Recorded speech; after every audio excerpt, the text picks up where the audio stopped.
Good morning, class. This is SOC 112 Nigerian Heritage.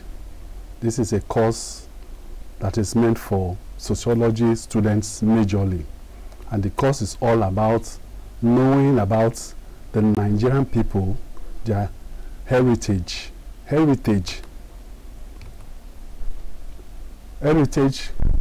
from its definition, is a significant aspect of a culture that is incorporated in the basic and deep-rooted beliefs, values, customs, laws, economic arrangements, as well as political arrangements, which motivates and directs their daily actions.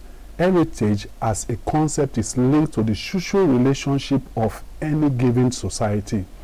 In this regard, Rawls, 1921, conceived the term as social heritage because it pertains to people's day-to-day social interaction, which he described as knowledge, expectations, and habits which are socially heritage in its own context.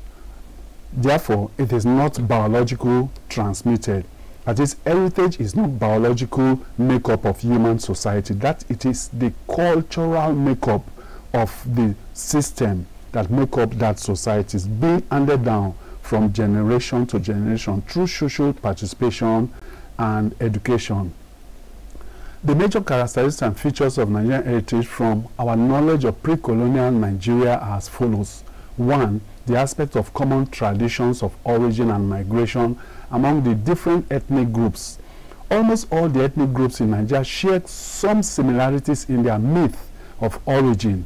From the oral tradition of most of the ethnic groups, they point to the fact that about a common heritage of their ancestors. 2. From linguistics point of view, most Nigerian language groupings share a common origin. This means that there is evidence of similarities among the different cultural groups in their spoken language in Nigeria. 3.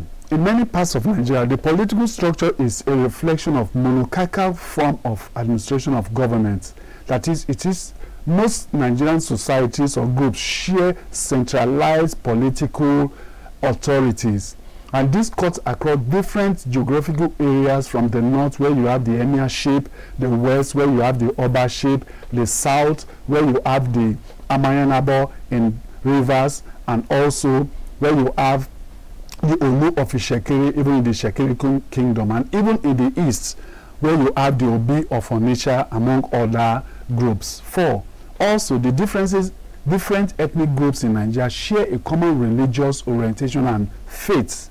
Virtually all political powers and institutions in pre-colonial Nigeria had a combination of political and religious powers.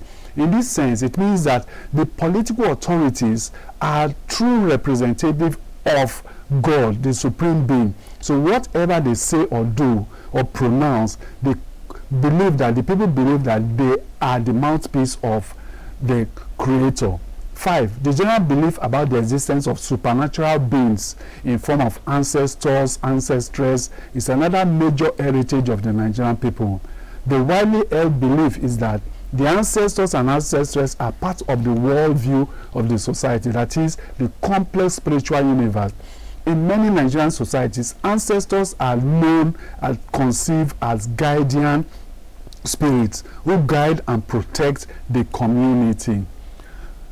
The second topic we are treating has to do with, the second topic we have in this course is the themes and concepts in Nigerian culture.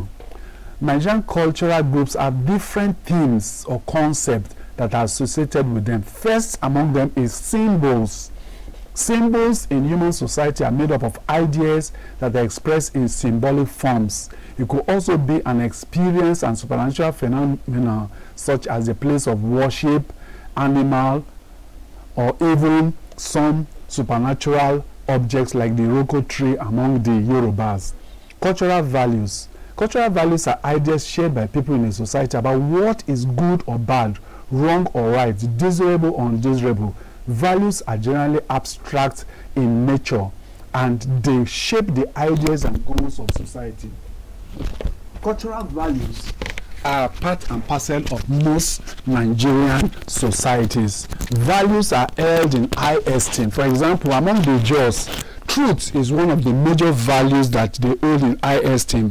For the Yorubas, they see humility as a major value because they see that for every young person is expected to show some level of humility and reverence to the elders.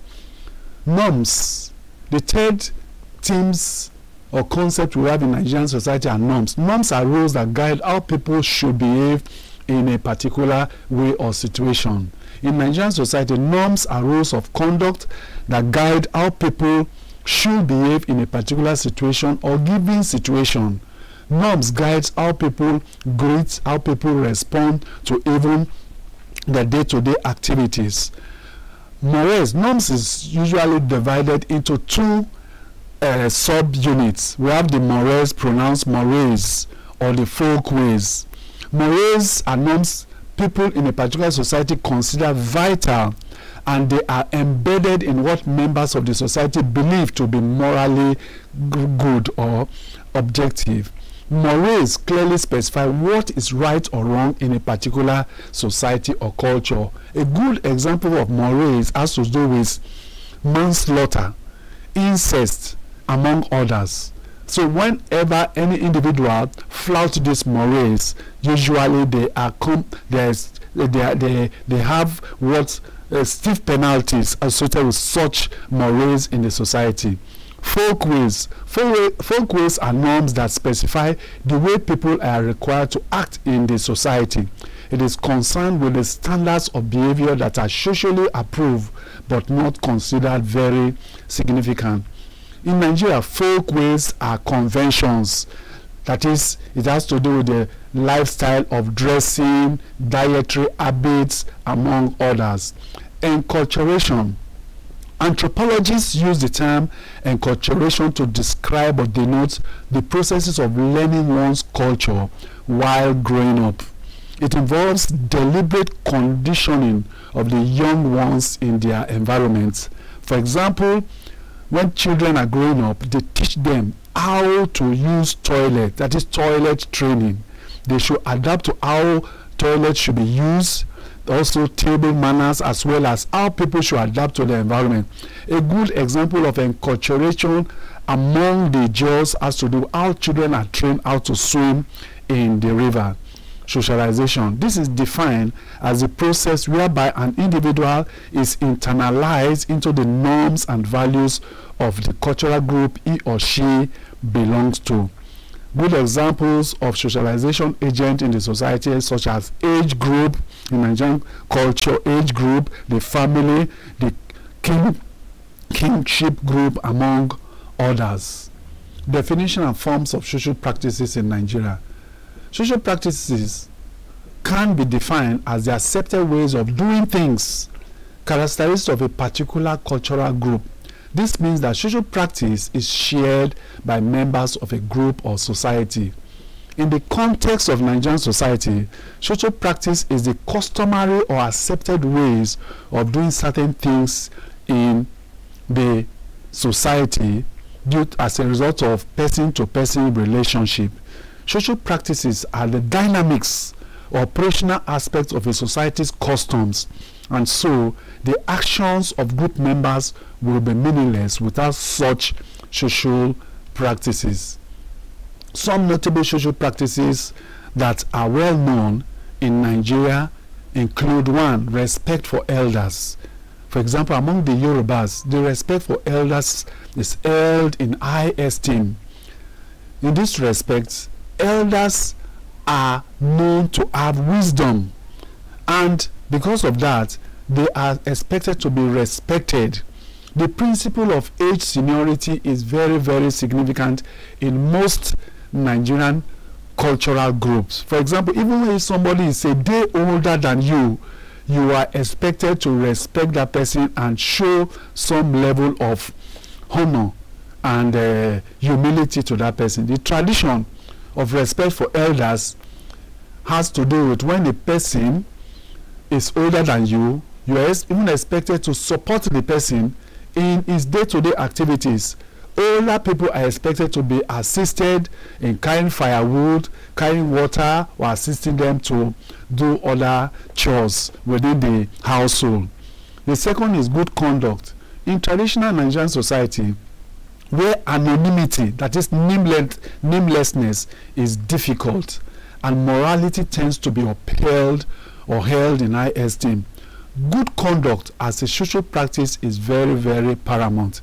Good conduct has to do with how we behave, how we relate to our fellow members of the group. Good conduct depicts good morals, good act of carrying out our daily activities. 3. Derivation of names. Generally, names serves as the purpose for personal identification. In many Nigerian cultural groups, name giving goes beyond mere identification.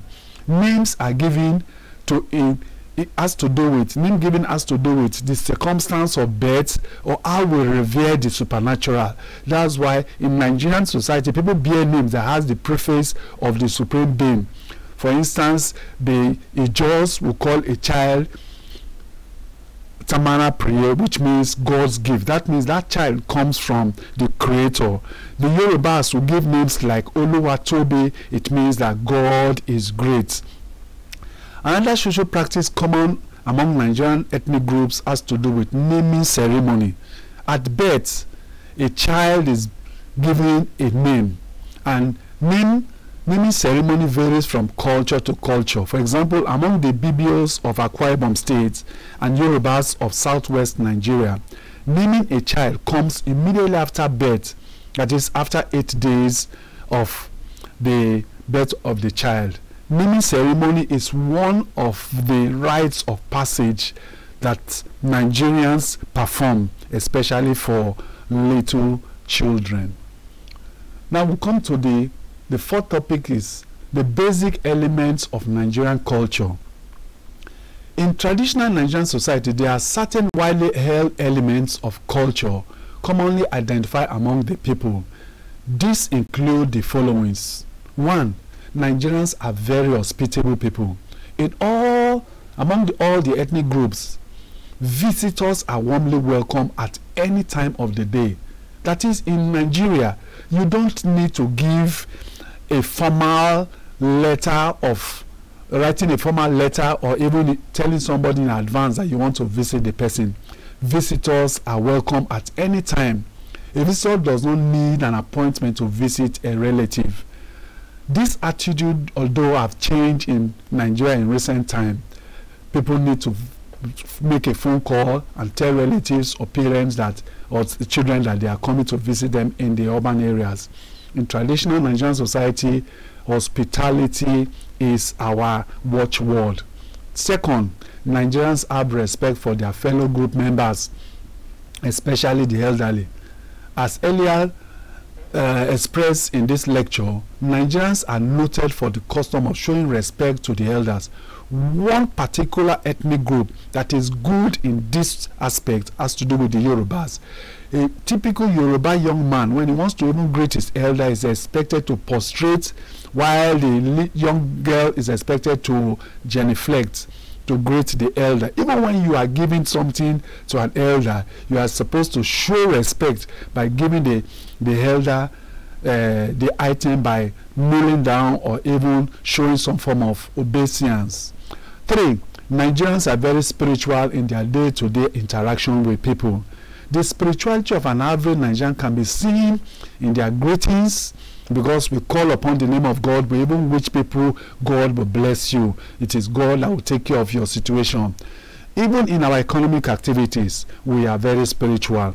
We involve ourselves in praying when we want to carry out our economic activities, going to farm, doing all other economic activities. For example, even in the morning, people greet and show their desire that God is in control of every of their day-to-day activities. Even at death, people call upon God for his mercy among Nigerian culture. When we look at even in modern day, Nigerians are good in going to church on Sundays.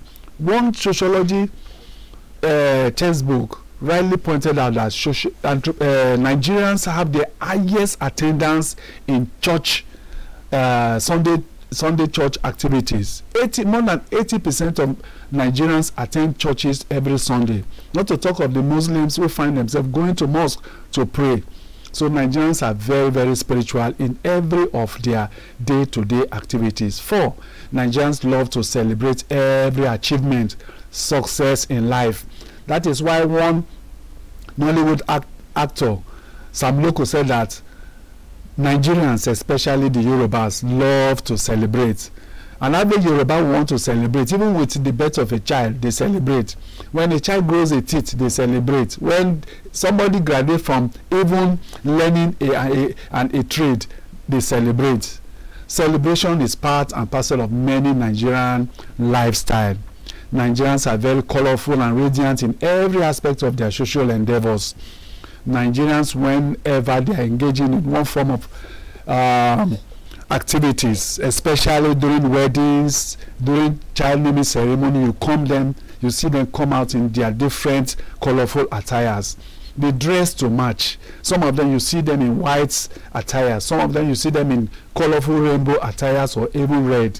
Nigerians are very, very colorful. They like to dress to match. A good Nigerian politician wants to drive a car when he's wearing a white Babariga, and he finds himself wants to drive even a white car. Nigerians are very, very colorful. They love to appear in attractive clothing attires. 6, Nigerians are well known for being their brother's keeper. Nigerians place high esteem or regard in this respect, especially with regards to members of their extended family, members of their clan, and even so at times ethnic group. They give that form of brotherly support to them.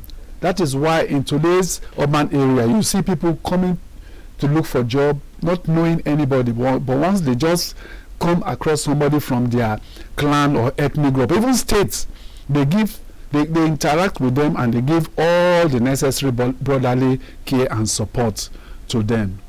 Now we're looking at reasons for the survival of traditional political institution in Nigeria. The traditional political institution in Nigeria is one institution that has been revered since time immemorial, even during the pre-colonial times and even in modern day Nigeria. The traditional institution has relevance during the First Republic. That's why we had even the House of Chiefs. So, but however, as a result of the advent of modern day democracy, the traditional institutions more or less have become have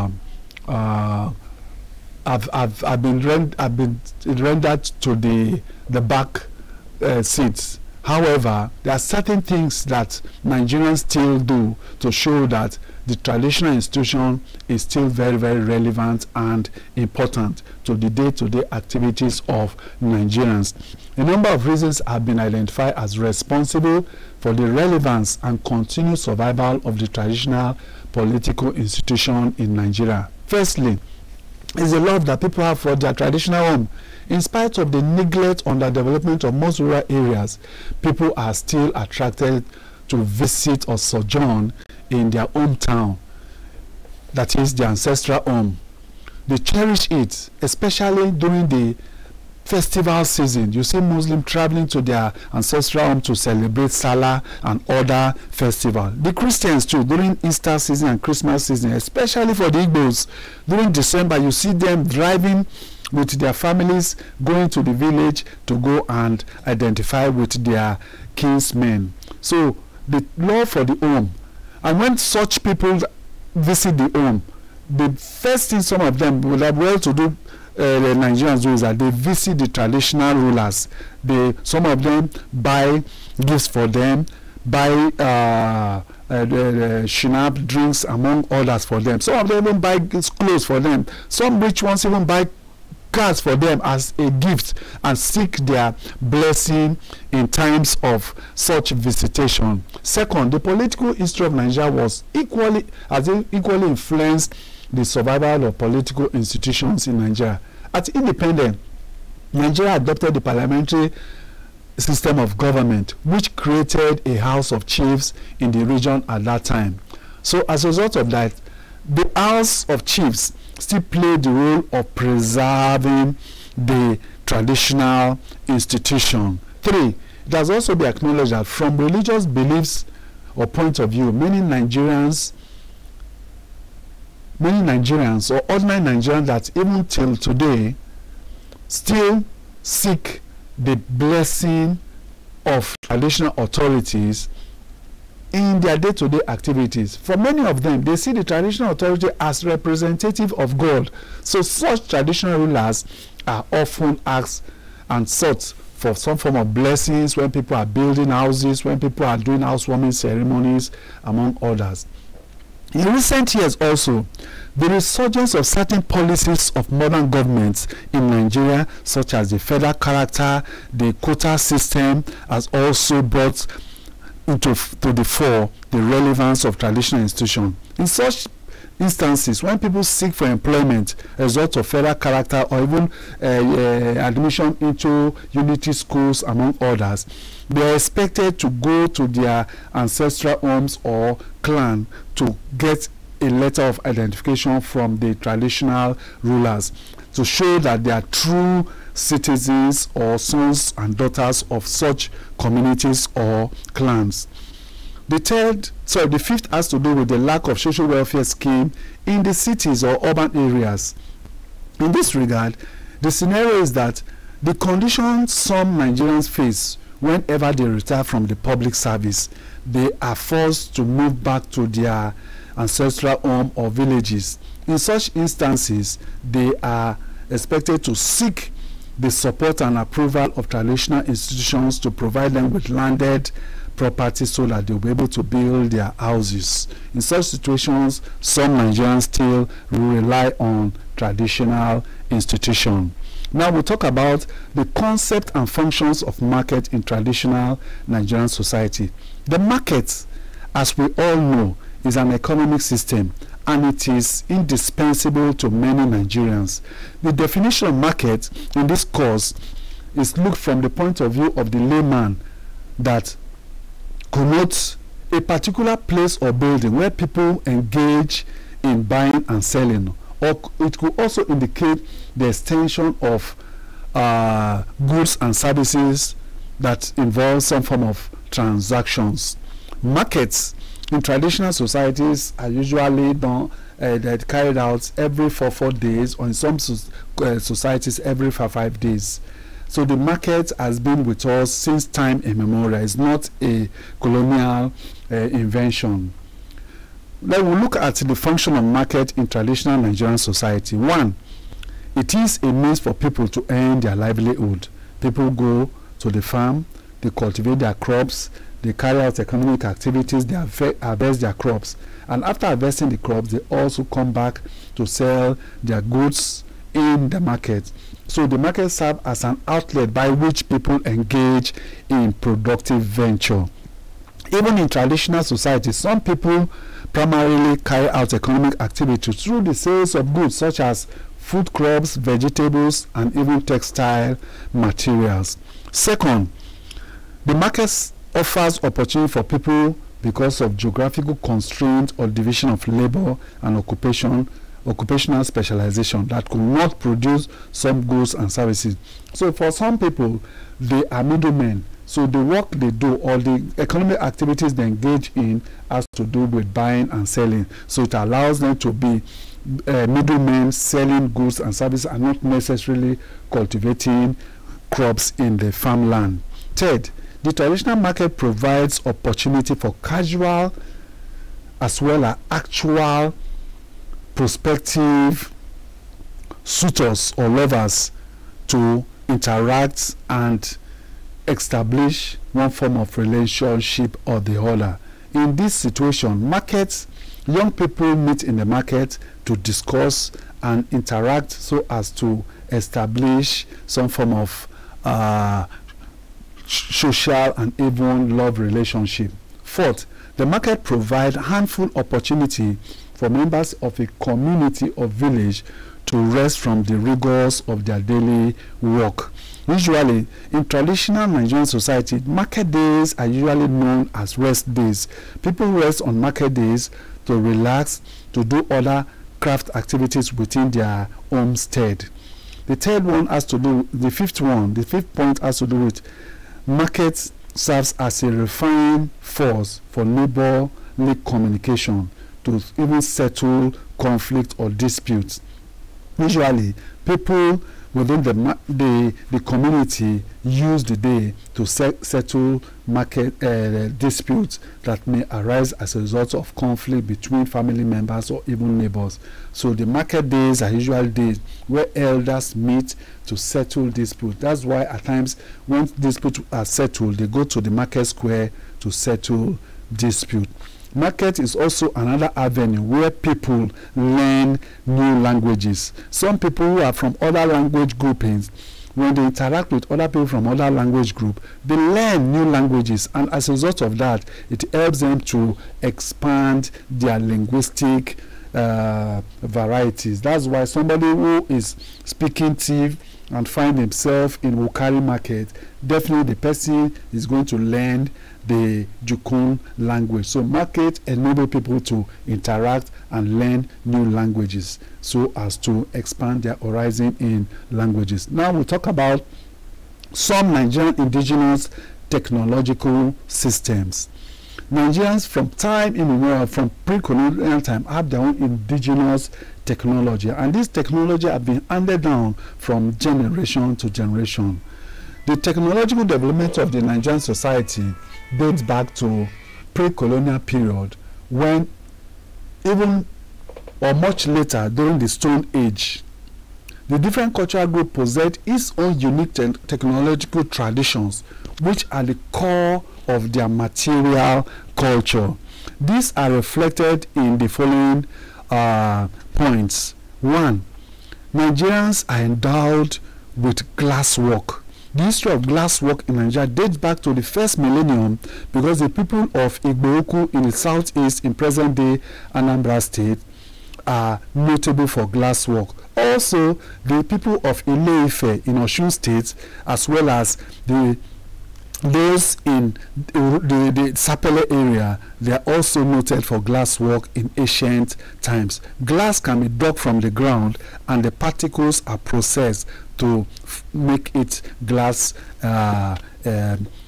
instrument for use by Nigerians. Secondly, metalwork.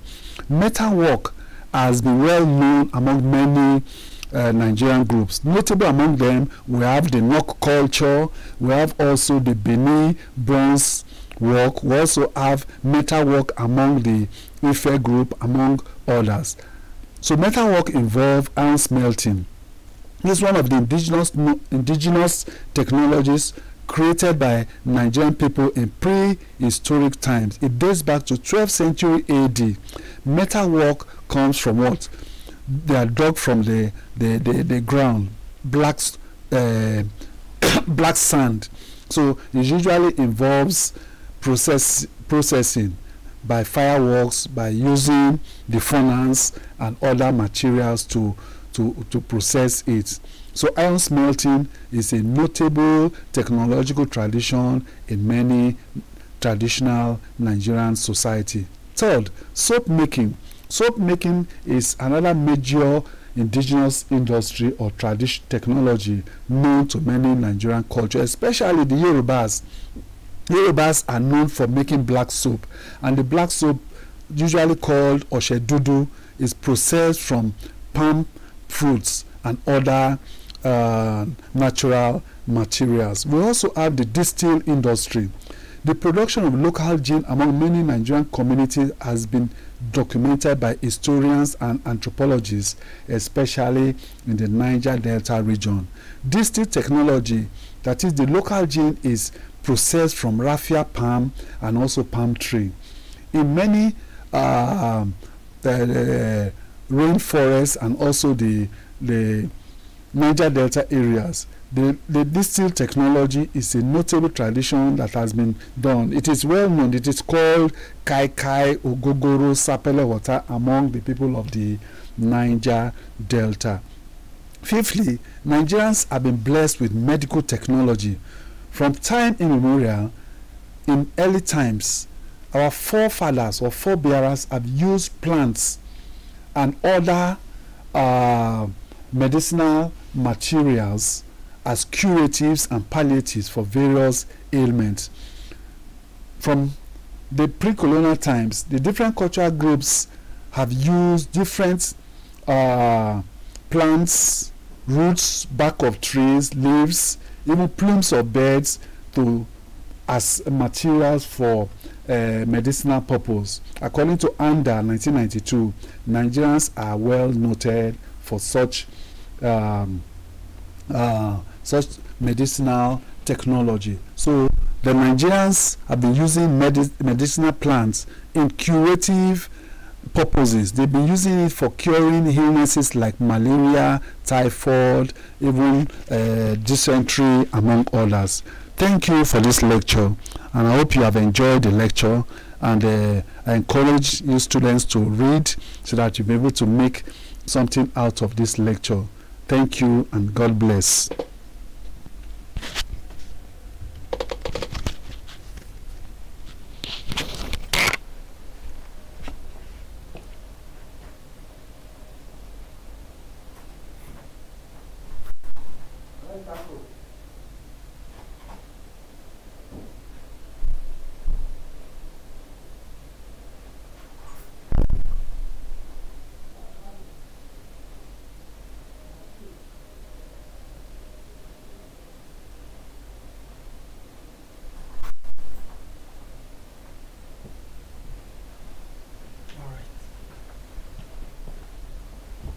Sorry.